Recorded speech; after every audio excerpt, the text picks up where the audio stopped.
ቦታ እንድነግራችሁ የምፈልገው ምዕመናን የትም ቦታ ሄዳችሁ እግዚአብሔርን ተቀምታችሁ እንዳትመጡ።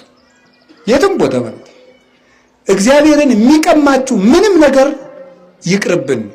ይሄን ለማድረግ ደግሞ ለዚህም የሱ ቸርነት ያስፈልገናል እና ዛሬ የምናከብረው እሱ ነው።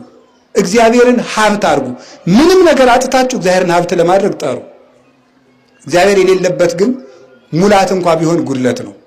እግዚአብሔር ካለ ደግሞ ባዶነት ራሱ ሀብት ነው እና መድኃኔዓለም በሀብቱ ስላከበረን፣ በጌትነቱ ስለጠበቀን፣ በቸርነቱ ልጆቹ ስላደረገን፣ ቅዱስ ሥጋውን ክቡር ደሙን እስከመመገብ ስለለገሰልን፣ ባሪያ ለማኖር የማንበቃውን ለልጅነት ስለጠራን፣ በአጥር ውጭ መኖር የማይገባንን እንኳን በአዳራሹ እንድንኖር ስለፈቀደልን፣ ለዘላለም ሕይወት ስለጠራን፣ ይህም ሁሉ ስላደረገልን ከአብ ከመንፈስ ቅዱስ ጋር አንድ ለምትሆን መንግስቱ ለመድኃኔዓለም ክብር ምስጋና ይግባው።